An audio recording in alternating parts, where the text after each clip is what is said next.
Good evening everyone. तो जैसा कि आप सभी को पता है, हम यहाँ पर ले रहे हैं ऑनलाइन क्लासेस। किस क्लास के लिए? तो वो है 9th क्लास के लिए। किस सब्जेक्ट की? तो वो है मैथ की। ठीक है, हमने अपना सेकंड चैप्टर पढ़ना शुरू कर लिया है जिसका नाम है बहुपद, और इसके बारे में हमने बहुत कुछ पढ़ लिया था। फिर हमने समीकरण के बारे में भी पढ़ा, और हमने नया टॉपिक जो पिछले कल पढ़ा था वो था कि किसी समीकरण का हल कैसे ज्ञात किया जाता है ना, किसी समीकरण को कैसे हल करते हैं वो हमने सीखा था। तो चलिए उसका एक क्वेश्चन आप सभी बच्चे मुझे फटाफट से करके बताएंगे, और उसके बाद हम क्लास को शुरू करेंगे कि किसी भी समीकरण का जो हल होता है वो कैसे निकाला जाता है, वो आपने यहाँ पर उसको मुझे बताना है। तो एक समीकरण हमारे पास है 3y जमा 4 बराबर है 17। तो यहाँ पे इसको प्लस ना करके माइनस करते हैं। 3y-4 बराबर है 17। तो इसका मुझे बताइए कि इस समीकरण का हल क्या होगा। अब समीकरण के हल का मतलब क्या होता है? तो हल का मतलब होता है कि जो आपको इस समीकरण में चर नजर आ रहा है, चर क्या है? चर है y। तो आप इस y की वैल्यू को फाइंड कीजिए और मुझे अपना आंसर जो है वो चैट बॉक्स में बताइए कि y की वैल्यू कितनी आ रही है।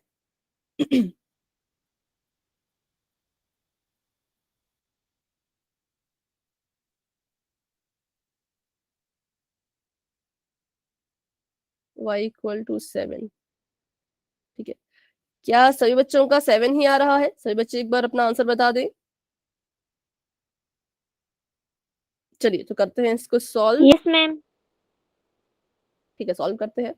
तो हमने सीखा था कि अगर हमें किसी समीकरण का हल ज्ञात करना है, उसके जो चर है उसकी वैल्यू को फाइंड करना है, तो हम उसे अकेला छोड़ने की कोशिश करते हैं। तो मैं यहाँ पर y को अकेला छोड़ूंगी। ठीक है, कैसे? तो पहले हम इस 3 को और इस -4 को, इन दोनों को बारी बारी से बराबर है कि उस तरफ ले जाएंगे। कैसे ले जाते हैं? तो 3y का 3y ऐसा ही रहेगा। मैंने कहा था कि ये साथ में है तो इनको अभी नहीं छेड़ेंगे। जो पहले से ही दूर है उसको और दूर कर दो। तो 3y का 3y, फिर बराबर है का निशान, और बराबर है के बाद बच्चों 17 को लिखा जाएगा। क्यों? क्योंकि 17 बराबर है के साथ में लिखा गया था। 17 अपनी जगह नहीं बदल रहा, तो ये बराबर है के बाद ही लिखा जाएगा, क्योंकि इसकी जगह कहाँ है? इसकी जगह बराबर है के बाद की ही है। ठीक है, फिर हमने क्या किया? 4 को बराबर है के उस तरफ भेज दिया, तो 4 यहाँ पर आ गया। लेकिन जब कोई माइनस वाली संख्या, कोई माइनस वाले जो नंबर है, जब बराबर है कि उस पार जाते हैं तो वो अपना चिन्ह बदल देते हैं। यहाँ पर ये माइनस का था तो बराबर है कि उस पार जाके ये बन जाएगा प्लस का। ठीक है, उसके बाद हमने इसको हल करना है। 3y का 3y ऐसा ही रहेगा। 17 में 4 जोड़ दीजिए तो आ जाएगा 21। और अभी भी हमारा उत्तर पूरा नहीं हुआ है, अभी हमने y को बिल्कुल अकेला करना है। तो मैंने यहाँ पे y लिख दिया है।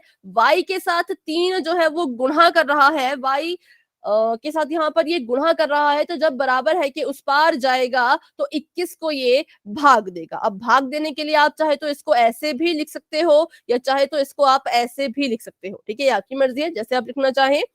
तो उसके बाद सॉल्व कर लेते हैं इसको। तो यहाँ पर देखिए 21 पहले का ऐसे कैसा था, 3 को हमने बराबर है कि उस पार भेजा तो 3 यहाँ गुणा हो रहा था, वहां जाके ये भाग देगा। और जब इसने 21 को भाग दिया तो हमारे पास उत्तर आ गया 7। 7। ठीक है, तो y = 7 is the right answer, जो कि आप सभी बच्चों का बिल्कुल सही था। तो ऐसे किया जाता है किसी भी समीकरण का हल ज्ञात। कैसे? तो चर को अकेला छोड़ के हमें उस समीकरण का हल जो है वो मिल जाता है। तो आज हम देखते हैं क्या पढ़ने वाले हैं। ये हमारी लास्ट क्लास का क्वेश्चन था, अब बढ़ते हैं आगे। तो आज हम पढ़ेंगे गुणनखंड के बारे में, और कौन सी विधि? तो सार्व गुणनखंडों की विधि, इसके बारे में हम यहाँ पे आज पढ़ने वाले हैं। तो सबसे पहले आपको पता होना चाहिए कि हम बहुपद के बारे में पढ़ रहे हैं, समीकरण के बारे में पढ़ रहे हैं। तो जब यहाँ पे गुणनखंड की बात आएगी तो किसी बहुपद की बात हो रही होगी, है ना। तो संख्याओं की बात नहीं हो रही है, यहाँ पर हो रही है बात बहुपद की। तो बात करते हैं किसी बहुपद या बीजीय व्यंजक के बारे में। तो हमने बहुत पहले पढ़ रखा है कि हमें इनके पदों को गिनना आना चाहिए। मान लो मैंने यहाँ पर लिखा 5x⁻2y जमा 9xy जमा 8x। ठीक है, तो सबसे पहले तो आप मुझे ये बताइए कि यहाँ पर कितने पद आपको नजर आ रहे हैं? 3 3। मैम, 3 पर।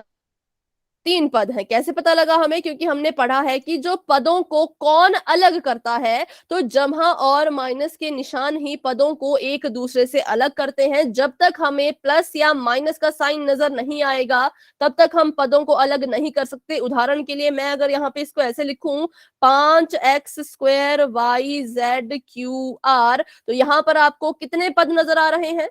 एक मैम, एक। सिर्फ और सिर्फ, हाँ, सिर्फ और सिर्फ एक, ठीक है। क्योंकि यहाँ पर बीच में ना तो जमा का निशान मुझे दिखा, ना तो माइनस का निशान मुझे दिखा, तो मैं किस आधार पे इन्हें अलग करूं? तो यहाँ पर मुझे दिख गया था, एक दो निशान यहाँ पे दिख गए थे, तो जमा के निशान ने इसको अलग कर दिया, इसको अलग कर दिया, और माइनस के निशान ने इसको अलग कर दिया। लेकिन यहाँ पे तो कोई ऐसा चिन्ह ही नहीं आया, तो जब तक प्लस माइनस का चिन्ह नहीं आएगा, पदों को हम एक दूसरे से अलग भी नहीं कर पाएंगे, ठीक है। तो पदों को अलग करना आ गया।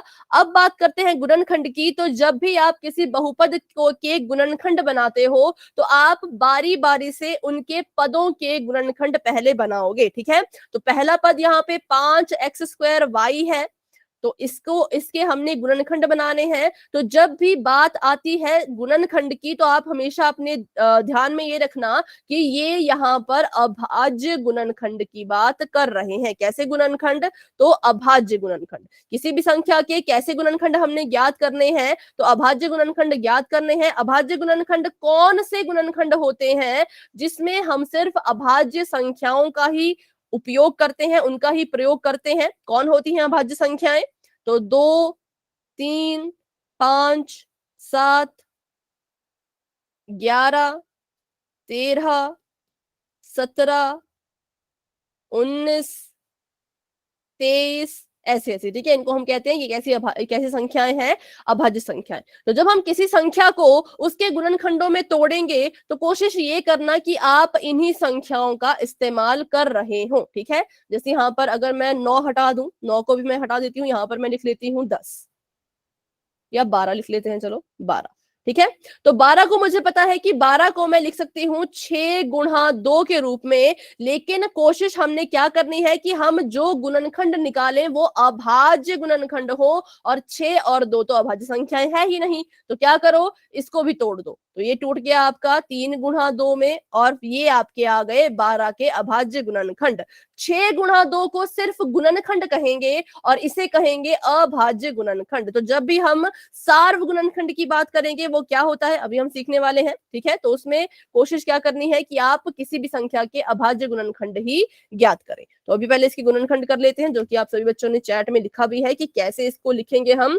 तो 5xxy, ठीक है, ठीक है, बिल्कुल सही। तो इसको तोड़ेंगे। सबसे पहले कोशिश ये करनी है कि संख्या के अभाज्य गुणनखंड बनाए जाएं, लेकिन 5 तो खुद ही अभाज्य संख्या है, तो इसके कोई गुणनखंड नहीं होंगे। इसको हम ऐसे लिखेंगे 5 का 5। बात करते हैं x² की, तो इसको भी तोड़ो। गुणनखंड मतलब कि तोड़ना, इसको तोड़ दो। तो x की घात 2 को जब हम तोड़ेंगे तो कैसे लिखेंगे? x गुणा में x, ठीक है। क्यों? क्योंकि जब भी कोई आधार नीचे लिखा गया हो और उसके ऊपर कोई पावर हो या कोई घात हो, मान लो 10 की घात 5 है, और मुझे कहा कि इसको तोड़ के लिखो, तो मैं कैसे लिखूंगी? मैं इसकी घात को हटा दूंगी और 10 को पर 5 बार लिखूंगी। कितनी बार? 5 बार, 5। ठीक है। और ये क्या हो रहा है? ये आपस में क्या होंगे? आपस में होंगे गुणा। तो 10 को हमने 5 बार मल्टीप्लाई। लिखना है, और आपस में, हाँ, निशान लगा देना है गुणा का। तो ऐसे इसको खोला जाता है। तो वैसे ही x की घात 2 थी, तो इसलिए मैंने x को यहाँ पर 2 बार लिख दिया, और बीच में गुणा का निशान जो है वो लगा लिया। तो बस वही था इसमें समझने वाली बात जो है। तो 5 का 5 और गुणा का निशान, x को हम लिखेंगे 1 बार, 2 बार, बीच में गुणा का निशान, उसके बाद दोबारा से गुणा का निशान, और उसके बाद y, ठीक है। तो ये मेरे पहले पद के गुणनखंड आ चुके हैं। बात करते हैं दूसरे पद की। तो दूसरा पद है 12 और xy। तो इसको हम कैसे लिखेंगे? अभी हमने लिखा, अभी हमने 12 को तोड़ा इसके अभाज्य गुणनखंडों में, तो क्या आया था? 3 गुणा में 2 गुणा में 2 गुणा में x गुणा में y। क्योंकि यहाँ पर देखो x भी एक है, y भी एक है, तो इसको मैं एक एक करके ही लिखूंगी। और बात करते हैं अपने तीसरे की। तो तीसरा पद है माइनस का 8x, ठीक है। या इसको भी 8x ही लिख लीजिए, अगर माइनस नहीं भी लगाना चाहते तो। सिर्फ 8x भी अगर आप इसको लिखते हो, तो क्या आ जाएगा यहाँ पर? 8 2 के इंटू 2 अभाज्य, इंटू 2 इंटू x। ठीक है। वैसे आप अगर इसको इसके सिर्फ गुणनखंड लिखते तो आप जल्दबाजी में लिख लेते 4 गुणा में 2, लेकिन हमने कहा कि सिर्फ अभाज्य संख्या चाहिए, तो इसलिए 4 को भी तोड़ दो। 4 को भी तोड़ दो तो क्या आ जाएगा, 2 गुणा में 2, 2 दूनी 4, 4 दूनी 8 और गुणा में x। तो ये थी बात गुणनखंड की कि कैसे किसी पद के गुणनखंड किए जाते हैं। अब बात करते हैं अपने आज की टॉपिक की, जिसमें एक शब्द यूज हुआ है जिसका नाम है सार्व। ठीक है, सार्व का मतलब होता है बच्चों कॉमन। कॉमन मतलब ऐसी चीज जो सभी में आ रही हो। सभी का मतलब कि सिर्फ इन दोनों में या इन दोनों में नहीं, 3 चीजें हैं तो इन तीनों में वो चीज आनी चाहिए। तो ध्यान से देखिए और मुझे बताइए कि इन तीनों पदों में कौन कौन सी चीजें आपको सार्व नजर आ रही है। तीनों पद। Ma'am X. X. Ma'am X के अलावा भी आपको कुछ नजर आ रहा है? No ma'am. ठीक है, ma'am X Y. X Y, लेकिन वाई की बात करें तो देखिए वाई इसके पास है, इसके पास है, पर इसके पास तो नहीं है ना, इसके पास तो नहीं है, तो इसलिए उसको हम सार्व नहीं कहेंगे। तो बस यही यहाँ पर समझने वाली बात थी जो कि आप बच्चों ने बहुत जल्दी और बहुत आसानी से समझ ली कि सार्व उसी को कहेंगे जो तीनों के पास हो, और वो सिर्फ एक्स था। अगर बात करें तो यहाँ पर भी 2 है, यहाँ पर भी 2 है, लेकिन इसके पास तो 2 है ही नहीं, है ना। और एक और बात अगर करें, एक्स आपने कहा कि एक्स कॉमन है, तो यहाँ पर तो 2 एक्स थे, फिर हमने एक ही एक्स को कॉमन क्यों लिया? मैम क्योंकि है ना बाकी दोनों में मैम एक एक एक्स ही थी। मैम वहीं पे ठीक है, वेरी गुड, बहुत अच्छे, आंसर बिल्कुल सही है।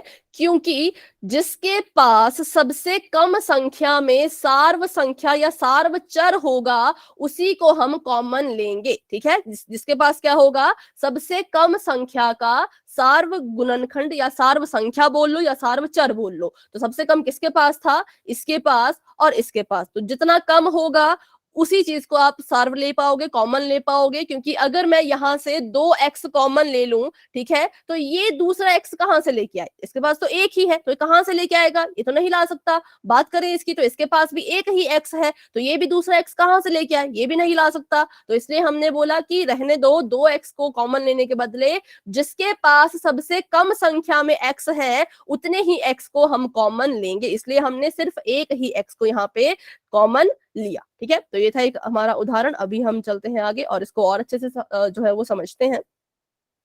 वह गुणनखंड जो सभी पदों में उभयनिष्ठ होता है उसे हम सार्व गुणनखंड या फिर कॉमन फैक्टर कहते हैं। किसे, जो सभी पदों में उभयनिष्ठ हो या फिर कॉमन हो। बस सिंपल सी बात है, जो सभी में होना चाहिए। तो एक उदाहरण लिया है यहाँ पर, देखिए आपको कुछ चीजें नजर आ रही है, एक सेब, एक केला, एक संतरा, एक सेब, सेब और अनानास, सेब और स्ट्रॉबेरी। तो इसमें बताइए कि सार्व कौन है, common? Ma'am Apple. Ma'am Apple. Ma'am सेब। ठीक है, वेरी गुड, सेब कॉमन है। तो अब होता क्या है, अभी देखिए पिछले क्वेश्चन में हमने बस ये सीखा कि सार्व कैसे निकालना है। अब हम, अच्छा आपने तो सेब भेज दिया, ठीक है, वेरी गुड। चलो, सार्व का मतलब, सार्व इसमें सेब है, तो हम करते क्या हैं, हम इस सार्व चीज को बाहर लिख लेते हैं। ठीक है, जैसे इन इस सभी के पास सेब था, तो हमने क्या किया, इन चारों में से इस सेब को उठा करके बाहर हम लिख लेंगे। कैसे लिखेंगे वो हम अभी सीखेंगे, लेकिन मेरा आप सभी से एक क्वेश्चन है, अगर यहाँ पर इसके पास सेब नहीं होता तो तब क्या हम इन चारों में से सेब को कॉमन ले पाते, सार्व ले पाते? No ma'am. No ma'am. ठीक है, नहीं ले पाते। क्यों? क्योंकि ये कॉमन होता ही नहीं।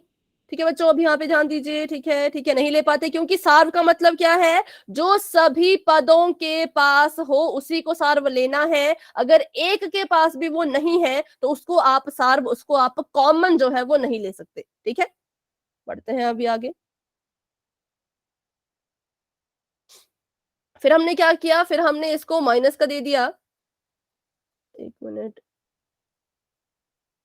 ठीक है, हमने फिर इसको कुछ चिन्ह दे दिए गणित के। ठीक है, एक माइनस, एक प्लस और दूसरा एक और माइनस। ठीक है, क्योंकि ताकि हम इसको गणित से जोड़ पाए, इसलिए हमने इसको ऐसा जो है वो चेहरा दे दिया। अब हमने क्या किया, जो चीज कॉमन थी उसको हमने बाहर लिख लिया है। तो अब आपने देखिए इसको गणित से रिलेट करना है। ठीक है, अपने क्वेश्चन से आप इसको बिल्कुल उससे आप इसको संबंध इसका बनाए, इसके उसके साथ रिलेट कीजिए कि एक संख्या जो चारों में कॉमन होगी या एक चर जो चारों में कॉमन होगा उसको हम बाहर लिखते हैं और फिर एक बड़ा सा ब्रैकेट लगाने के बाद हर एक पद को उसके बिना लिखेंगे। जैसे कि मैंने यहां से सेब कॉमन ले लिया, यहां से जो मेरा सेब है वो हट चुका है, तो पहले पद में मेरे पास क्या चीज बच गई? मैम केला। केला, सिर्फ और सिर्फ केला। अब आप इसके साथ सेब को नहीं लगाएंगे, क्यों? क्योंकि यहाँ पर हमने एक सेब तो बाहर कॉमन ले लिया था, ठीक है, और चिन्ह वैसे का वैसा, चिन्ह यहाँ पे माइनस ही रहेगा। और उसके बाद देखें तो यहाँ पर से जब हमने सेब हटा दिया तो हमारे पास क्या बच गया? Ma'am orange. ऑरेंज, ठीक है, केला, ये केला यहाँ पे बच गया और ये ऑरेंज, और उसके बाद यहाँ से भी हमने इसको हटा दिया तो क्या बच गया? Ma'am pineapple. पाइनएप्पल, है ना, या फिर अनानास बच गया। तो ये अकेला यहाँ पर रहेगा। और आगे बात करें तो यहाँ से इसको हटा दिया तो अब क्या बच गया? स्ट्रॉबेरी। स्ट्रॉबेरी। ठीक है, तो बस ऐसे ही हमने करना है संख्याओं के साथ भी। चलिए अब इमोजीज ढूंढना बंद कीजिए, इसमें आपका बहुत टाइम चला जाएगा, यहाँ पे ध्यान दो, ठीक है। चलो, तो बस ऐसे हमने करने हैं अपने क्वेश्चंस को भी कि जो चीज कॉमन होगी, कॉमन किसमें? सभी में, उसी को कॉमन लेना है, पहली बात तो ये। और फिर लिखने का तरीका भी सीखे कि कैसे लिखा जाता है। जो चीज कॉमन थी उसको बाहर लिख लेते हैं और अंदर क्या लिखेंगे? जो भी उसके अलावा बच रहा है। जब आपने सेब एक बार बाहर लगा दिया है तो आप अंदर यहाँ पर कहीं पर भी सेब को नहीं रख सकते, ठीक है। ये सभी को समझ आ गया? तो अभी करते हैं एक क्वेश्चन ताकि आपको और अच्छे से समझ आ सके। चलिए, तो ये आपके सामने एक सवाल है, यहाँ पर देखिए मैंने इसके गुणनखंड पहले से ही कर रखे हैं, पर आप भी इसको अपनी कॉपी पे सॉल्व करिए जरूर। 5z माइनस का 2z जमा 5z की घात 3, मैंने इसके गुणनखंड पहले ही कर लिए हैं। तो आपने बस मुझे बताना है कि इसमें से आप किसको सार्व लोगे, कॉमन लोगे? Z। कितने? 1 2 3 को। कितने? Ma'am Z. मैम 1। सिर्फ और सिर्फ एक z। क्यों? क्योंकि सबसे कम नंबर ऑफ z किसके पास है? इसके पास है। कितने हैं? एक है। तो जो सबसे कम संख्या का z अपने पास रख रहा होगा उसी को हम कॉमन लेते हैं, मतलब उतने z हम कॉमन लेते हैं, ठीक है, जितने सबसे कम होंगे। अगर यहाँ पर 2z होते तो हम 2 को भी कॉमन ले सकते थे। तो बाकी करेंगे उदाहरण, अभी इसको समझ लेते हैं, बाकी इसका उदाहरण भी करेंगे कि अगर 2 होते तो क्या करते। अब कॉमन हमने z ले लिया, आपने कहा z कॉमन ले लो, तो जैसे हमने सेब कॉमन लेके बाहर निकाल दिया था वैसे ही z कॉमन लेके हर एक पद में से z कॉमन लेके बाहर निकाल दो और लगा दीजिए अंदर एक ब्रैकेट, और बताइए कि पहले पद में क्या बचेगा? मैम 5। 5 और माइनस का साइन। मैम 5। मैम 5।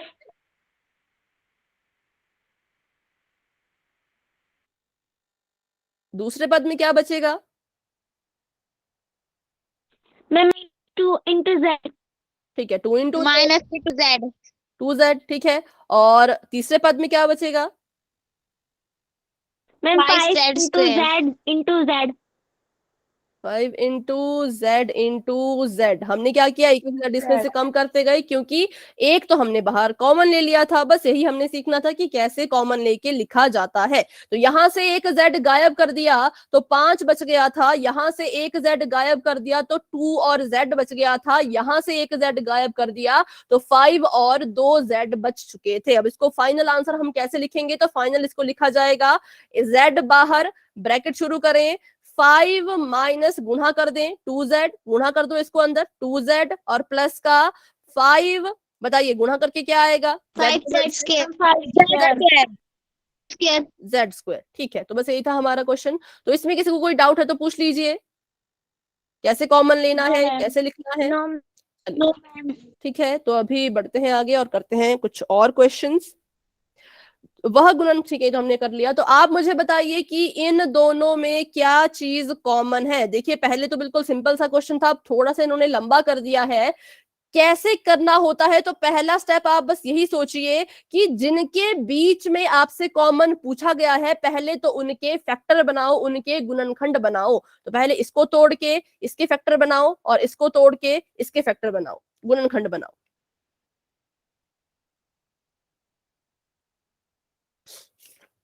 और फिर बताइए कि क्या चीज है जो इन सब में कॉमन आ रही है।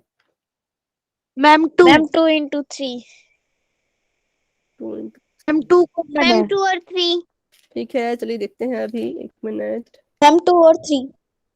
मैम 2 और 3। ठीक है, तो अभी करते हैं, इसके फैक्टर्स बनाते हैं। पहले बनाएंगे हम इसके फैक्टर 12xy² के फैक्टर। तो बताइए क्या आपने इसके फैक्टर बनाए? 2 into 2 into 3 into x into y into y। ठीक है, 2 इंटू 2, 2 दूनी 4, 4 3 12। x कितनी बार लिखेंगे? सिर्फ एक बार, क्योंकि एक ही बार है। मैम एक बार। और y कितनी बार लिखेंगे? 2 बार, क्योंकि कितनी बार है? 2 बार। 2 बार है, y का स्क्वायर है। अगर y की घात 3 होती तो y कितनी बार लिखा जाता? 3 टाइम्स। 3 बार। 3 बार। ठीक है, तो पहले 3 बार। इसके हमने गुणनखंड बना लिया। अब 6 की गुणनखंड बनाते हैं, तो 6 के गुणनखंड क्या आएंगे? 2 × 3। मैम 2 into 3 गुना में 3। 2 इंटू 3। ठीक है, देखिए तो 2 क्या क्या into चीजें 3। इसमें कॉमन। पहला तो 2 कॉमन है, इसके पास भी है, इसके पास भी है। दूसरी चीज 3 कॉमन है, इसके पास भी है, इसके पास भी है। तो हम कहेंगे कि 12xy² और 6 में सार्व गुणनखंड या उभयनिष्ठ गुणनखंड कौन है? 2 और 3। मैम 2 और 2 3। इंटू 3। ठीक है, 2 और 3 नहीं, बल्कि हम इसको गुणा कर लेंगे। 2 इंटू मैम 2 3 गुना करके 3। हम इसको पूरा 6 लिख सकते हैं। ठीक है, 2 इंटू 3 करके हम इसको लिख सकते हैं कि इसमें क्या कॉमन है, तो 6 इसमें कॉमन है। बस यही था इसमें कि कैसे लिखा जाता है, जब तक इसमें चिन्ह ना हो। अभी देखो, हमने इसको बाहर लेकर के इनमें से इसको अलग क्यों नहीं किया, जैसे हमने पीछे वाले क्वेश्चन में किया था। क्या किया था कि हमने जो है वो इस सार्व चीज को बाहर लिखा और अंदर वाली चीज को फिर अलग अलग करके लिखा। तो ऐसा कब होता है? जब हमारे पास चिन्ह दिए होते हैं। लेकिन जब हमारे पास सिर्फ कॉमा दिया गया है, सिर्फ कॉमा लगा के दिया है, तो हम इसको पूरा हल नहीं करेंगे। तो हम बस मैम जो जब हाँ जी बेटा, फिर से बोले। जो चीज कॉमन होगी बस वही लिख लेंगे। तो हमारा आंसर ये यहीं पे खत्म हो जाता है। इसको हम पिछले वाले क्वेश्चन की तरह पूरा हल जो है वो नहीं करेंगे। ठीक है, चलिए तो अभी बढ़ते हैं आगे। तो ये वही है, इन्होंने समझाया है कि पहले इसको तोड़ा, इसको तोड़ा और तोड़ के ऐसे लिख दिया। उसके बाद ये चीज और ये चीज इसमें कॉमन आ गई, जिसको इन्होंने कह दिया कि ये इन दोनों के सार्व गुणनखंड या फिर कॉमन फैक्टर है। ठीक है, चलिए तो अभी आपने बताना है यहां पर, बिल्कुल ध्यान से देखिएगा। एक्स वाई की घात 2z कॉमा में 25x² yz कॉमा में 16x yz²। आपने बताना है इन तीनों में सार्व गुणनखंड कौन है। एक या दो की बात नहीं कर रहे, बल्कि तीनों की बात कर रहे हैं। XYZ। ठीक है, मैम XYZ। ठीक है, XYZ। चलिए मैम तो देखते हैं XYZ। कैसे XYZ। तो पहले हम क्या करेंगे, XY² की गुणनखंड में निकालते हैं फटाफट से। X लिखेंगे एक बार, Y लिखेंगे 2 बार और दो Z बार। लिखेंगे एक बार। बात करते हैं 25x² yz की। तो यहां पर देखें, 25 को तोड़ो, 5 गुना 5 25। X लिखेंगे 2 बार, y लिखेंगे और एक Y गुना बार, Z। z भी एक बार। ठीक है, और बात करते हैं अगले की। तो अगला हमारे पास है 16xyz²। तो 16 को तोड़ेंगे, तो 16 को तोड़ के हम वैसे 4 गुना 4 4 गुना 4 लिखते हैं, लेकिन 4 को भी तोड़ो तो आ जाएगा 2 दूनी 4, 4 दूनी 8, 8 दूनी 16। x एक बार, y एक बार और Z z दो 2 बार। बार। अब देखो तो इसमें हमने देखना है क्या चीज है। बेटा एक मिनट सुने, क्या चीज है जो तीनों में कॉमन है। तो मैंने देखा इसके पास एक x है, इसके पास, अच्छा इसको करते हैं सर्कल, इसके पास एक x, इसके पास एक x, इसके पास एक x, तीनों के पास पास से एक x मिल गया। ठीक है, आगे देखें तो इसके पास भी एक y है, इसके पास भी एक y है, इसके पास भी एक y है, तो एक y भी कॉमन निकल गया। आगे देखें तो इसके पास भी एक z है, इसके पास भी एक z है और इसके पास भी एक z है, तो यहां से एक z भी कॉमन आ गया। ठीक है, प्रदीप बेटा y² कॉमन नहीं ले सकते, क्योंकि इनके पास सबसे कम संख्या का y कौन है, तो वो एक है ना। अगर आप y² कॉमन लेते हो तो 2 y सिर्फ यहां से हमें मिल सकते हैं, इससे और इससे नहीं मिल सकते। अगर आप y² कॉमन लोगे तो यहां से तो आपको y² मिल जाएगा, लेकिन यहां से और यहां से नहीं मिल पाएगा। ठीक है, इसलिए हम उसको कॉमन या फिर सार्व नहीं कहेंगे। ठीक है, अभी कोई डाउट है तो पूछे। No ma'am. चलिए तो एक और क्वेश्चन कर लेते हैं, और इसमें कॉमन आया XYZ, जो कि बिल्कुल सही था। इसके बाद हम फिर पोल में क्वेश्चन करेंगे, लेकिन उससे पहले एक क्वेश्चन कर लेते हैं। मान लीजिए मैंने आपको एक क्वेश्चन दिया 19x, 25y, इन दोनों में क्या चीज कॉमन है, क्या चीज सार्व है? मैम इसमें कोई भी चीज सार्व नहीं है। ठीक है, इन्होंने ठीक कहा कि इसमें कोई चीज सार्व नहीं है, कोई नहीं। तो लेकिन अगर हम इसको मैथ की भाषा में लिखना चाहें, अब मैथ में तो हम कोई नहीं लिख पाएंगे, है ना। अगर हम इसको गणित की भाषा में लिखना चाहें तो क्या चीज हम यहाँ लिखें, कि क्या चीज कॉमन है? Ma'am one. वन। वन। ठीक है, वन जीरो मत वन। लिखना कभी भी गलती से, बच्चों कभी भी गलती से जीरो मत लिखना। जीरो से फिर बहुत, मतलब जीरो इसमें कॉमन नहीं है ना, तो जीरो नहीं आएगा। इसमें वन आएगा। जिसके बीच में आपको कोई भी चीज कॉमन नजर नहीं आ रही हो, कोई भी चीज कॉमन नहीं दिख रही हो, आप कहेंगे कि इन दोनों के बीच में सार्व गुणनखंड या सार्व चीज एक है। ठीक है, किसमें? जिसमें कुछ भी कॉमन हमें नहीं दिख रहा हो, उसके साथ हमेशा वन कॉमन होता है। क्यों? क्योंकि अगर मैं 19x को 19x गुणा 1 लिख लूं और 25y को 25y गुणा में 1 लिख लूं, क्या इन पे कोई फर्क पड़ेगा? मेरे पास उत्तर तो 19x ही आएगा, उत्तर तो 25y ही आएगा, लेकिन मुझे यहां से कॉमन चीज मिल गई, वो मिल गया मुझे 1 और 1। ठीक है, तो ऐसे भी आप इसको समझ सकते हो, या फिर दूसरी तरह से समझना चाहो तो दूसरी तरह से समझ लेते हैं।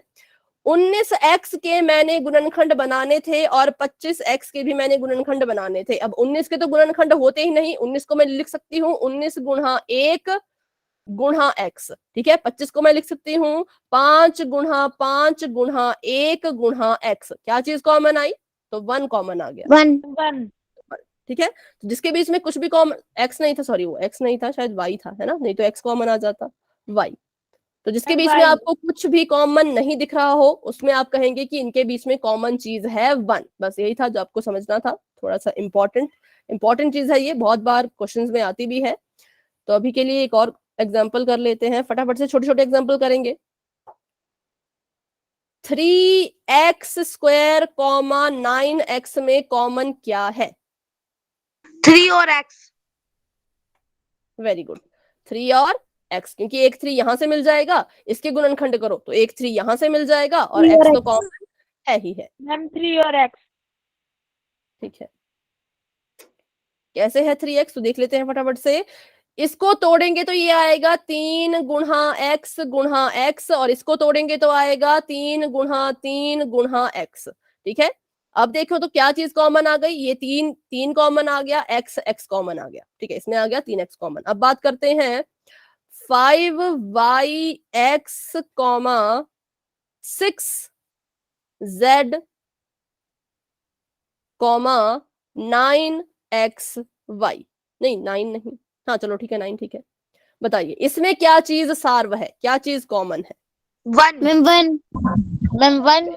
वेरी गुड, बहुत बढ़िया भाई, बहुत अच्छे। आप सभी ने काफी जल्दी आंसर दिया, जो कि बिल्कुल सही है। इनके बीच में कॉमन देखने में तो कुछ नहीं है, लेकिन हमने कहा क्या कॉमन होता है, तो वन होता है। कैसे? क्योंकि अगर मैं इसको तोड़ूं तो ये आएगा 5 गुणा y गुणा x, ये आएगा 6 गुणा z, और ये आएगा 9 गुणा x गुणा y। अब 9 को भी तोड़ दो। मैम हाँ जी, हाँ आपने जी, 6 दिया। हाँ सॉरी मैं उसी को ठीक कर रही थी। 6 को तोड़ें तो आ जाएगा 3 गुणा 2 गुणा z, और 9 को तोड़ो तो आ जाएगा 3 गुणा 3 गुणा x, और गुणा में y। ठीक है, गुणा में y। अब क्योंकि हमसे कॉमन तीनों में पूछा जाता है, सार्व का मतलब जो तीनों में नजर आए उसी को हम मानते हैं। तो अगर आप ऐसा बोलो कि y और x कॉमन आ रहे हैं, तो वो बिल्कुल ही गलत होगा, क्योंकि x और y सिर्फ 2 ही पदों में आ रहा है, तीसरे पद में कुछ भी ऐसा नहीं है। अब आप कहें कि इसमें भी 3 है, इसमें भी 3 है, इसको कॉमन ले लो, तो इसको भी कॉमन नहीं ले सकते, क्योंकि तीनों में वो आना चाहिए, इसमें भी तो वो आना चाहिए, है ना। तो इसलिए इसमें से कुछ भी ऐसी चीज नहीं है जो हमें तीनों में दिख रही हो, तो हम कहेंगे इसमें सार्व या इसमें कॉमन जो है वो वन है। बस बच्चों इस बात का ध्यान रखें, जिसमें कुछ भी कॉमन नहीं दिख रहा हो उसको हमेशा आप बोलेंगे वन कॉमन है। और कॉमन किसको लेते हैं? जो सभी के पास हो, एक या दो या तीन नहीं, सभी के पास जितनी चीजें दी हैं उन सभी के पास होना चाहिए। तो इस चीज को ध्यान में रखिएगा। और अभी करते हैं एक क्वेश्चन पोल सेक्शन में, फटाफट से, ताकि मुझे पता चल सके कितने बच्चों को क्लियर हो चुका है, कितने बच्चे अभी भी डाउट में है। क्वेश्चन आप सभी के सामने आपको नजर आ रहा होगा। आपसे पूछा गया है कि सार्व गुणनखंड ज्ञात करो किस किस के बीच में, 2x, 3x की घात 2,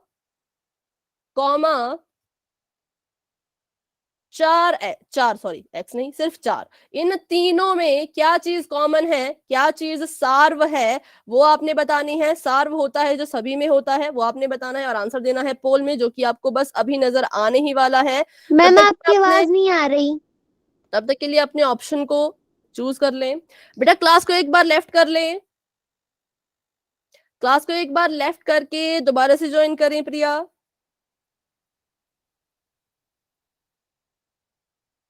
अभी मेरी आवाज आ रही है क्या?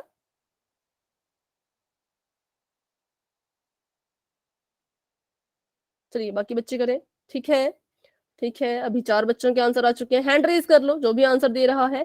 2x 3x की घात 2 और 4 के बीच में कॉमन क्या है, वो चीज जो तीनों के पास आ रही है। ऐसा अगर आपको कुछ दिख रहा है तो उसको आप सिलेक्ट कर सकते हो, अगर ऐसा कोई नहीं है तो आपको पता है कि उसका उत्तर क्या होता है। अभी देखिए तो 8 बच्चों के आंसर आ चुके हैं 9 बच्चों के आंसर आ चुके हैं, 10 बच्चों के आंसर आ चुके हैं। सभी बच्चे कोशिश करें। क्लास में हमारे पास 19 बच्चे हैं, 19 स्टूडेंट्स में से 11 बच्चों के आंसर आ चुके हैं, 12 बच्चों के आंसर आ चुके हैं। वेरी गुड, सभी बच्चे कोशिश करें। 14 बच्चों के आंसर आ चुके हैं, 15 बच्चों के आंसर आ चुके हैं। हैंड रेज कर लो जिसने आंसर दे दिया। मोनिका, कुमुद, ऋतिक, बबीता कुमारी जी के नाम से जो है, और दिव्या एंड नीलाक्षी, प्रिया, महेश, एकता, प्रदीप, सपना एंड स्वीटी, और कपिल, मनीष, जन्नत, पायल, पूजा, नितिन, रोहित, राधिका जी के नाम से जो प्रदीप है आप, और नागेश्वर जी के नाम से जो है पायल आप तीनों बच्चे आंसर दे दीजिए अपना अपना। चलिए तो अभी करते हैं हम 10 सेकंड्स का वेट। 2 ही स्टूडेंट अब रहते हैं जिन्होंने आंसर नहीं किया है, तो वो भी अपना आंसर पोल सेक्शन में जाकर के दे दीजिएगा। ठीक है, 10, 9, 8, 7, 6, 5, 4, 3, 2, 1। चलिए पोल हो चुका है एंड, लेकिन बहुत से बच्चों ने कर दी है थोड़ी थोड़ी सी मिस्टेक। तो देखिए अभी आपको दिख रहा होगा उसी जहां पर आपने पोल में आंसर दिया है वहीं पे आपको दिख रहा होगा कि किस ऑप्शन को कितने बच्चों ने चूज किया था।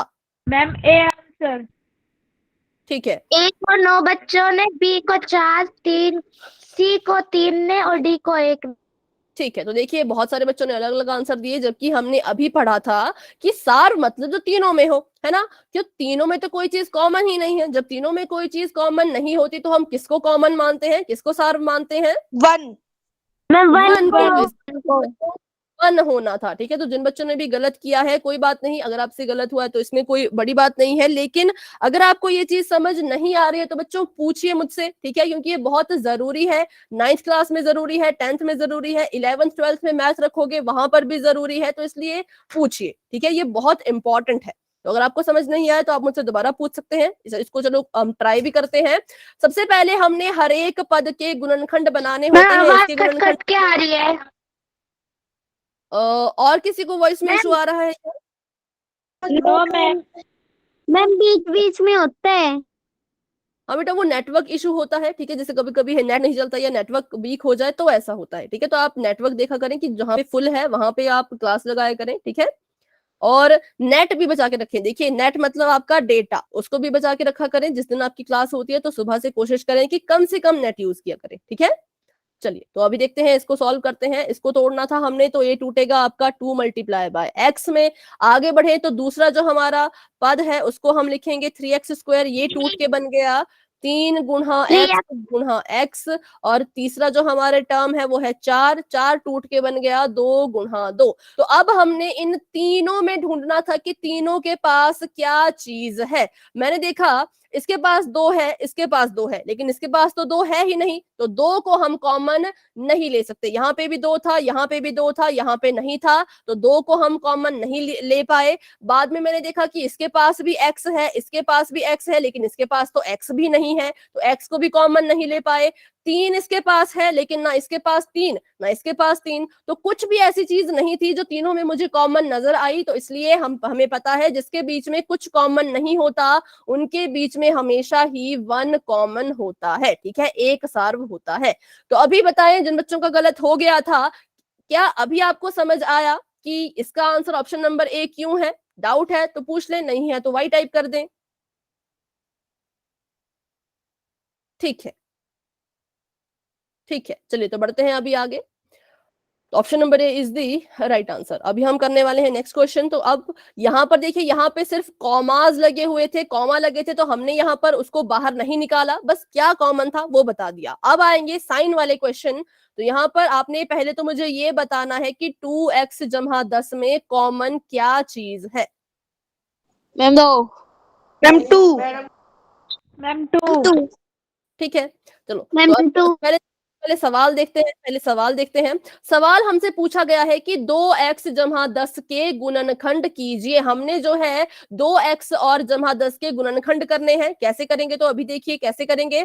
पहले अपने फर्स्ट टर्म के पहले पद के गुणनखंड करो। तो इसके गुणनखंड तो सिंपल है, 2 गुणा में x है ना, 2 गुणा में x, बीच में जमा का निशान है, जमा का निशान लगा दीजिए। और 10 के गुणनखंड करने हैं तो 10 को हम लिख सकते हैं 2 गुणा 5 के रूप में, ठीक है। फिर हमने देखा कि इसमें से मुझे इसके पास भी 2 नजर आ रहा है, इसके पास भी 2 नजर आ रहा है, तो इसको मैं कॉमन ले सकती हूँ, इसको मैं सार्व ले सकती हूँ, है ना। तो जो चीज कॉमन होती है उसको हम बाहर लिखते हैं और उसके बाद ब्रैकेट लगा देंगे। तो बताओ पहले पद के पास 2 के अलावा क्या चीज बच रही है? X। Ma'am x। x। और दूसरे पद के पास मैम 5। 5 या प्लस का 5। तो ये हमारे पास इसके गुणनखंड आ गए, किसके, तो 2x जमा 10 के गुणनखंड। अब देखो, अब आप मेरा आपसे एक सवाल है कि अगर इसको हल करने पर मुझे ये मिल रहा है, इस पूरी चीज को हल करने पर मुझे ये मिल रहा है, तो क्या इसे वापस से हल करने पर मुझे अपना व्यंजक मिल जाएगा? Yes ma'am. पक्का? Yes ma'am. श्योर है आप सभी? Yes ma'am. ठीक है, तो अभी देखो मैंने क्या आपसे पूछा, फिर से मेरी बात ध्यान से सुनो कि जब मैंने इसको हल किया, जब मैंने इसके गुणनखंड बनाए, तो मेरे पास जो है ये चीज बन के आई। तो जब मैं इस चीज को वापस से हल करूं तो क्या मुझे ऊपर वाली चीज मिलेगी? तो आप कह रहे हैं मिलेगी, तो चलिए देखते हैं यस या नो।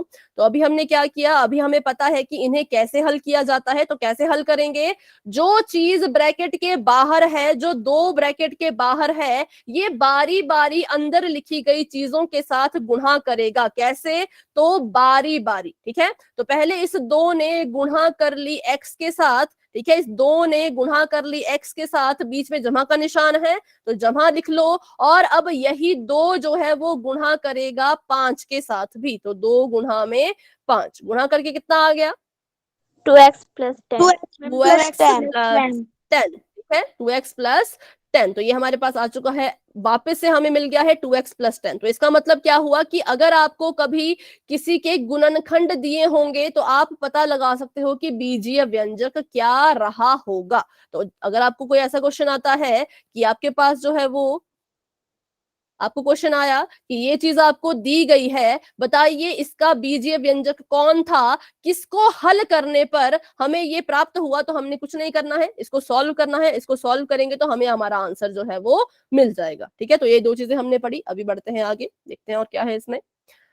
ये था इसमें कैसे इसके गुणनखंड करने हैं।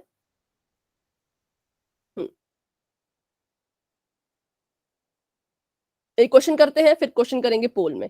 ध्यान से बच्चों, अगर आपको समझ नहीं आ रहा है तो मुझसे पूछना जरूर, लेकिन कोशिश क्या करें कि पोल में उत्तर गलत ना करें, क्योंकि पोल एक तरह से आपका फाइनल टेस्ट है। ठीक है, पोल में क्वेश्चन क्यों पूछते हैं, क्योंकि वो आपका फाइनल टेस्ट होता है। पोल में क्वेश्चन तभी पूछा जाता है जब आपके मन के सारे डाउट्स क्लियर हो चुके होते हैं, आपको पूरा कंसेप्ट समझ आ चुका होता है। ठीक है, तो बिना कंसेप्ट को समझे पोल में कभी आंसर नहीं देना। नहीं समझ आता तो मुझसे पूछना है। तो अभी पहले क्वेश्चन कर लेते हैं एक दो, उसके बाद ही पोल में आंसर क्वेश्चन करेंगे। तो पहला क्वेश्चन है 3AB प्लस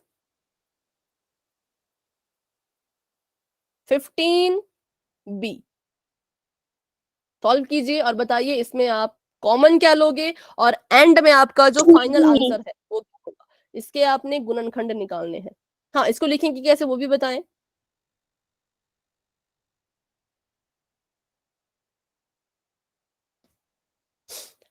चलो, तो पहले हम क्या करेंगे, अपनी फर्स्ट टर्म पहले पद के गुणनखंड करेंगे। 3 गुणा A गुणा B, मैंने ऐसे कर दिया, बीच में जमा का निशान है, जमा का निशान लगा दिया। अब 15 के गुणनखंड बनाने हैं, 15 को तोड़िए तो 15 टूटेगा। 5 गुणा 3 गुणा B में, वेरी गुड, बहुत अच्छे, आपने बिल्कुल सही लिखा है बेटा, है ना। ऐसे हमने इसको तोड़ के लिख दिया, फैक्टर इसके गुणनखंड बना लिए। अब देखेंगे कि सार्व गुणनखंड कौन कौन है। तो इसके पास भी 3 है, इसके पास भी 3 है, इसके पास भी B है, इसके पास भी B है। तो इसका मतलब 3 गुणा B, जिसे हम कहते हैं 3B, ये हम इसमें कॉमन ले सकते हैं, इसमें सार्व ले सकते हैं। तो जो चीज सार्व होती है, जो चीज कॉमन होती है, उसे हम लिख लेते हैं एक बार, और उसके बाद जो भी बचता है उसको हम लिखते हैं ब्रैकेट के अंदर।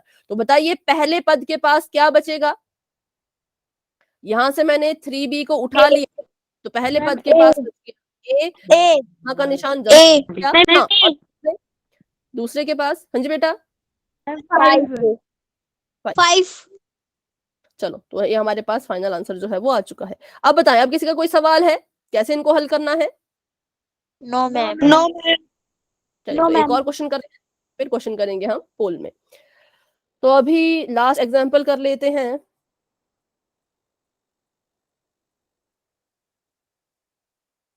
क्या लें अब हम, चलो 2 लेते हैं। 2h(x) minus 8xy। चलिए, मैम इसका हाँ इसको बताएं कैसे आप इसको लिखोगे। मैम 2x कॉमन लिया जाएगा। ठीक है, और उसके बाद 2x कॉमन लेने के बाद अंदर क्या क्या बचेगा।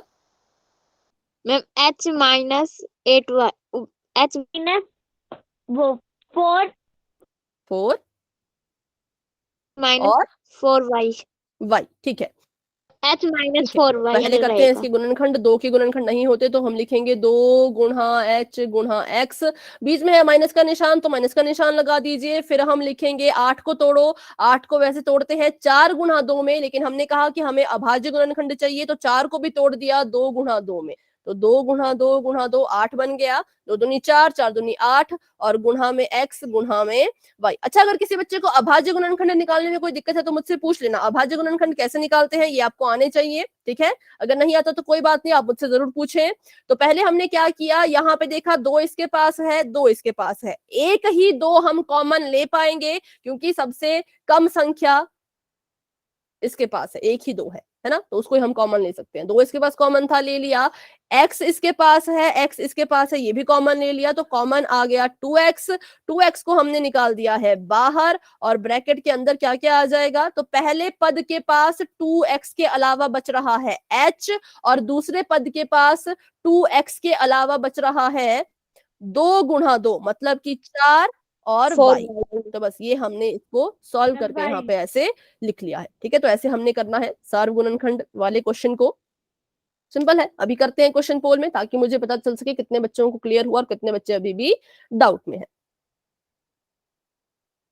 नेक्स्ट क्वेश्चन आप सभी के सामने ये है, जो कि बिल्कुल ही सिंपल है। देखिए, आपको पूछा गया है कि 5xy प्लस 15y का गुणनखंड कीजिए, का गुणनखंड कीजिए, गुणनखंडन कीजिए। ऑप्शन भी सुन लीजिए ध्यान से, उसके बाद ही कोई फैसला लेना। ऑप्शन भी सुन लो पहले फटाफट से। पहला ऑप्शन है 15xy जमा 3y। दूसरा ऑप्शन है 5y बाहर और अंदर x जमा 3। तीसरा ऑप्शन है 3y बाहर और अंदर है x जमा में 5। और आखिरी ऑप्शन है xy बाहर 5x और 15 अंदर। ठीक है, आपने देखना है कि इसने क्या क्या इसको सॉल्व करके क्या आ रहा है। ऑप्शन को ना देखें, मैं तो ये कहती हूँ ऑप्शन को भूल जाओ, खुद हल कर लो, उसके बाद आपको आंसर तो मिल ही जाएगा, फिर ऑप्शन में ढूंढ लेना। ठीक है, तो चलिए अभी पोल ओपन हो चुका है, सभी बच्चे जाएं अपना अपना आंसर वहां पर कर दें कि 5xy जमा 15y में क्या चीज कॉमन है और कैसे उसको आप हल करके लिखोगे।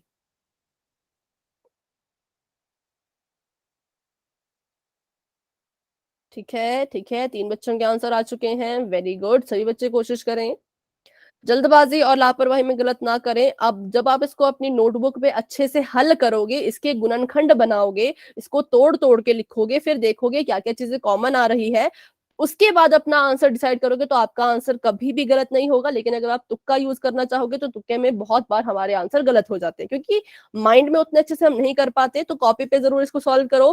पहले 5xy को तोड़ो, उसके गुणनखंड बनाओ, फिर 15y के गुणनखंड बनाओ, फिर देखो दोनों के पास क्या चीज कॉमन आ रही है, उसको बाहर लिखो।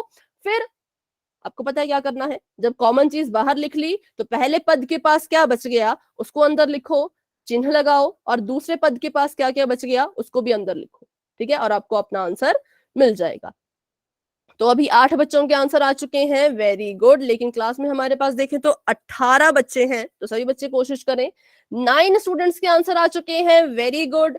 और 9 बच्चे अभी भी रहते हैं जिन्होंने आंसर नहीं किया, लेकिन आराम से करें, मैं फिर से कह रही हूँ, कोई जल्दी नहीं है, आराम से अपना क्वेश्चन कीजिए।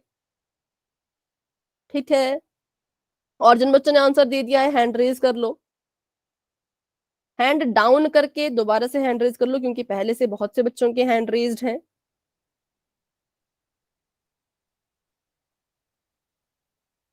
ठीक है, महेश, सपना एंड स्वीटी एंड ऋतिक, बच्चों अगर आपने आंसर किया है तो हैंड डाउन करके रेज करें। महेश, ऋतिक, सपना एंड स्वीटी। और जिन्होंने आंसर कर दिया है वो है प्रिया, एकता, ऋतिक, कोमुद, पायल, प्रदीप, नितिन, कपिल और मनीष और पूजा, और जन्नत ने भी हैंड रेज किया है। चलिए अभी 14 बच्चों के आंसर आ चुके हैं, 4 बच्चे अभी भी रहते हैं, तो बच्चों फटाफट से अपना आंसर दे दीजिए पोल सेक्शन में। 10 करते हैं हम 10 सेकंड्स का वेट। जिन बच्चों ने आंसर नहीं किया वो प्लीज अपना आंसर पोल सेक्शन में दे दो। ठीक है, 10, 9, 8, 7, 6, 5, 4, 3, 2, 1। चलिए अभी के लिए पोल हो चुका है एंड, और इसका रिजल्ट आपको अपनी स्क्रीन पर नजर आ रहा होगा। तो देखिए और बताइए कितने बच्चों ने किसको चूज किया। मैम बी को 10 बच्चों ने चूज किया, सी को 4 ने और डी को बी को मैम बी को 10 ने, सी को 4 ने और डी को 1। तो चलिए देखते हैं आप किसका सही है, 10 बच्चों का, 4 बच्चों का, 1 बच्चे का, या किसी का भी नहीं, है ना। देखते हैं, इसका पता लगाते हैं। तो अभी हम क्या करेंगे, देखिए गुणनखंड, बेटा माइक ऑफ रखें, माइक ऑफ रखें। अगर आप क्लास में बात कर रहे हैं तो माइक ऑन करें, लेकिन अगर घर में बात कर रहे हैं तो माइक ऑफ रखें। ठीक है, देखो तो हम क्या करेंगे, पहले इसके गुणनखंड निकालेंगे, फिर इसके गुणनखंड निकालेंगे। तो हमने क्या किया, पहले 5xy को 5 गुणा x गुणा y लिख दिया, और बीच में जमा का निशान है तो जमा का निशान लगा दिया। और उसके बाद देखें तो 15y था, तो 15y में पहले संख्या को तोड़ो, 15 को तोड़ेंगे तो 5 गुणा 3 होता है, और y की इसके साथ गुणा हो जाएगी। अब हमने देखना है कि इन दोनों में क्या चीजें कॉमन है। तो मैंने देखा इसके 5 इसके पास भी है, 5 इसके पास भी है, y इसके पास भी है, y इसके पास भी है। तो इसका मतलब हम 5 और y को बाहर कॉमन ले सकते हैं। तो मैंने 5y को बाहर लिख दिया, फिर मैंने लगा दिया बड़ा सा ब्रैकेट। अब पहले पद के पास 5 और y के अलावा क्या बच गया है, X, सिर्फ और सिर्फ x, और जमा का निशान। और बात करें दूसरे पद की तो इसके पास क्या बच गया है, 3। तो बस ये हमारा हमारा फाइनल आंसर आ चुका है। इसी को हम कहेंगे कि ये 5xy जमा 15y का गुणनखंड है। तो ऑप्शन नंबर कौन सा सही हुआ? तो ऑप्शन नंबर बी जो है वो बिल्कुल करेक्ट है। Very good. Option number C गलत है, क्योंकि 3y कॉमन नहीं आ सकता। 3y कॉमन क्यों नहीं आ सकता? क्योंकि इसके पास 3 ही नहीं है, पहले पद के पास तो 5 है, तो इसलिए हम 5 को कॉमन लेते हैं, 3 को कॉमन नहीं ले सकते थे। कोई बात नहीं बेटा, अगर आपने सी कर दिया तो। लेकिन अभी बताएं, अभी आपको समझ आया? अभी अगर कोई डाउट है तो पूछे, लेकिन अगर अभी समझ आ गया है तो आप बता सकते हैं। ठीक है। हाँ, सही गलत की बात नहीं है, सही गलत तो होता रहता है, लेकिन उसके बाद समझ आना बहुत जरूरी है। अगर उसके बाद भी आपको समझ ना आए तो आपने जरूर जरूर पूछना है। सभी बच्चों के लिए है, किसी एक या किसी दो बच्चे के लिए नहीं, जितने बच्चे क्लास में है सभी के लिए मेरी यही एडवाइस है। ठीक है। और ऑप्शन नंबर डी की बात करें तो ये तो बिल्कुल ही गलत है। इन्होंने यहाँ से एक्स वाई कॉमन ले लिया, जबकि ऐसा तो है ही नहीं, इसके पास तो एक्स ही नहीं है। और ऑप्शन नंबर ए भी गलत। बढ़ते हैं आगे। Option number B is the right answer. अब देखिए आगे जो है वो बहुत ही अजीब सा क्वेश्चन हो सकता है आपके लिए, जिसमें आपको अब गुणनखंड दिए जाएंगे और आपने पता करना है कि ये किसके गुणनखंड है। तो कैसा क्वेश्चन होगा, ध्यान से देखो। क्वेश्चन आपको ये दिया गया होगा कि बाहर 2x है, अंदर है मान लो 5y, और उसके बाद 9x, और उसके बाद 3xy। चलिए एक्स स्क्वायर वाई। चलो तो अब बताइए कि ये अगर इसका एक गुणनखंड 2x है और दूसरा गुणनखंड ये है, तो वो बीजीय व्यंजक या वो जो व्यंजक है उसका मान क्या होगा? किसको हमने तोड़ा, किसके गुणनखंड किए कि हमें ये दोनों मिले? कौन था वो? उसकी असली जड़ वो उसका आपने पता प्लस 18x प्लस 6x की घात 3 और y। ठीक है, वेरी गुड, बहुत अच्छे, बहुत बढ़िया। ठीक है, अभी देखते हैं इसको कैसे करना है। तो बहुत ही सिंपल है, हमने बस इस 2x को गुणा कर देना है इस पूरे ब्रैकेट के साथ। कैसे करेंगे तो आप सभी को पता है, पहले इसकी गुणा पहले पद के साथ करो, फिर इसी की गुणा दूसरे पद के साथ करेंगे, और फिर इसी की गुणा जो है वो आखिरी पद के साथ भी करेंगे। बारी बारी से किसी को भी अकेला नहीं छोड़ना है, सबके साथ गुणा करनी है। तो पहले 2x गुणा करेगा 5y के साथ, फिर यही 2x गुणा करेगा 9x के साथ, फिर यही 2x गुणा करेगा 3x स्क्वायर y के साथ। तो करते हैं गुणा और देखते हैं क्या आंसर आएगा।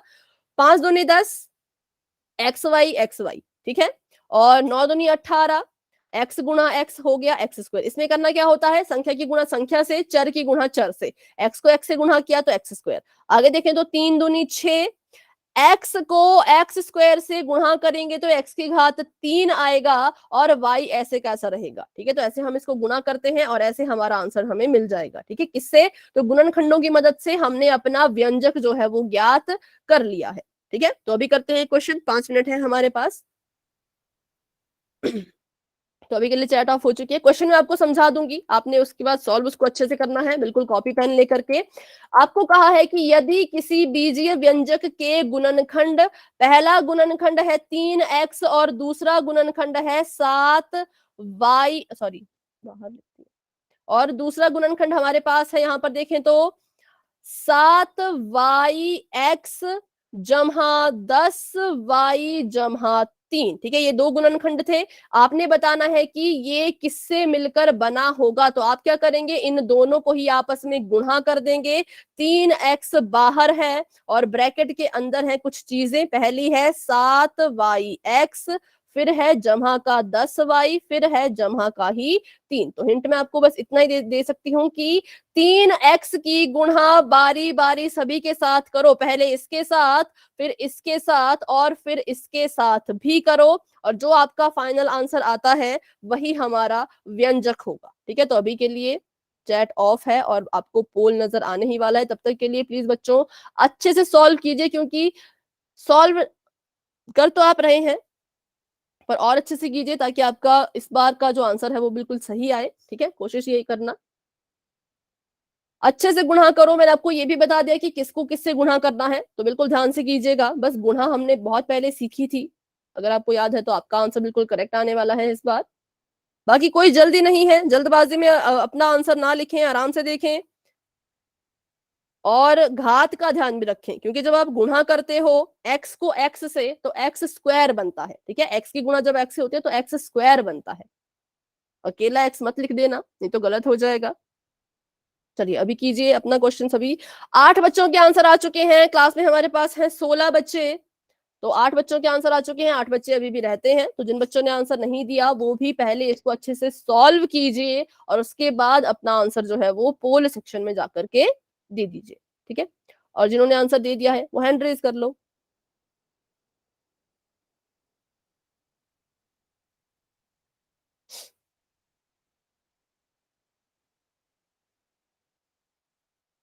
अभी सभी बच्चों के हैंड पहले से ही रेज्ड हैं, आधे बच्चों के, तो इसमें थोड़ा देखना मुश्किल हो जाता है। चलिए 10 बच्चों के आंसर आ चुके हैं। 6 बच्चे अभी भी रहते हैं, सॉरी 6 नहीं, 5 बच्चे अभी भी रहते हैं। तो जिन्होंने आंसर नहीं किया है वो प्लीज अपना आंसर पोल सेक्शन में जा करके कर दीजिए। 10 बच्चों के आंसर आ चुके हैं। 6 बच्चे अभी भी रहते हैं, ठीक है। 11 बच्चों के आंसर आ चुके हैं और 5 बच्चे अब रहते हैं, तो सभी बच्चे अपना आंसर कर लीजिए। 2 मिनट है अभी हमारे पास। 12 बच्चों के आंसर आ चुके हैं। 13 बच्चों के आंसर आ चुके हैं। 3 बच्चे और रहते हैं, तो बच्चों अभी अपना आंसर दे दीजिएगा 10 सेकंड्स के अंदर अंदर, ठीक है। 10, 9, 8, 7, 6, 5, 4, 3, 2, 1। चलिए पोल अभी के लिए हो चुका है एंड, और इसका रिजल्ट आपको अपनी स्क्रीन पर दिख रहा होगा। तो देखिए किस ऑप्शन को कितने बच्चों ने चूज किया। मैम ए को 1 ने, बी को 3 ने, सी को भी 3 ने और डी को 8 ने। ठीक है, तो देखिए 3, 4, 5, 6, 7 बच्चों ने अदर ऑप्शन और 8 बच्चों ने एक ही ऑप्शन को चूज किया। तो अभी देखते हैं कि किसका ऑप्शन आंसर सही है। तो हमने बस इसको मल्टीप्लाई करना था और कुछ भी नहीं करना था। तो हमने इसको जब मल्टीप्लाई किया तो 3x पहले मल्टीप्लाई करेगा 7yx के साथ, फिर यही 3x मल्टीप्लाई करेगा 10y के साथ, और फिर यही 3x मल्टीप्लाई करेगा 3 के साथ, ठीक है। तो करते हैं इनको मल्टीप्लाई, देखते हैं क्या आंसर आएगा। 7 3 21, 7 3 21 होता है। x की गुणा पहले x के साथ करो तो आ जाएगा x स्क्वायर और y का y। बाद में देखते हैं तो 3 की गुणा 10 से करो तो आ जाएगा 30xy, और आगे देखें तो 3 की गुणा 3 से करो तो 9 और x का x, तो 21x स्क्वायर y, 30xy और 9x। तो ये कहां पर है, ये है ऑप्शन नंबर डी पर। तो option number D is the right answer. बाकी देखते हैं बाकी ऑप्शन गलत क्यों है, तो एक बार इन पे भी हम नजर दौड़ाते हैं कि क्या इसमें कमी रही होगी। तो ऑप्शन नंबर ए इसलिए गलत है क्योंकि इन्होंने यहाँ पे y का स्क्वायर किया है, जबकि y तो एक ही था, यहाँ पर x का स्क्वायर होना था, इसलिए ए गलत। ऑप्शन नंबर बी की बात करें तो x का भी स्क्वायर, y का भी स्क्वायर, यहाँ पर सिर्फ x का ही स्क्वायर था, y का स्क्वायर नहीं था, तो इसलिए ऑप्शन नंबर बी भी गलत। ऑप्शन नंबर सी की बात करें तो यहाँ पर 21xy था, जबकि x स्क्वायर y आना चाहिए था, ठीक है। तो ऑप्शन नंबर सी भी गलत और ऑप्शन नंबर डी बिल्कुल राइट आंसर है, क्योंकि यहाँ पे बिल्कुल अच्छे से इसको मल्टीप्लाई करके लिखा गया है, ठीक है। इस क्वेश्चन में किसी को कोई डाउट है तो बच्चों आप क्लास में रुक के मुझसे पूछ सकते हैं। अभी देखते हैं इसका राइट आंसर, तो वो है ऑप्शन नंबर डी, ठीक है। फिर हम कल करेंगे पदों के पुनः समूहन द्वारा गुणनखंड, कल मतलब नेक्स्ट क्लास में। तो नेक्स्ट क्लास में भी आप जरूर बच्चों आइएगा, उसमें भी गुणनखंड वाला ही हम टॉपिक सीखेंगे। तो आज की क्लास को लेकर के किसी स्टूडेंट का कोई डाउट है तो क्लास में बने रहे, मुझसे पूछें, लेकिन अगर कोई डाउट नहीं है तो बच्चों आप क्लास को लेफ्ट कर सकते हैं। सभी बच्चों को गुड नाइट, सभी बच्चों को बाय बाय, मिलते हैं अपनी अगली क्लास में।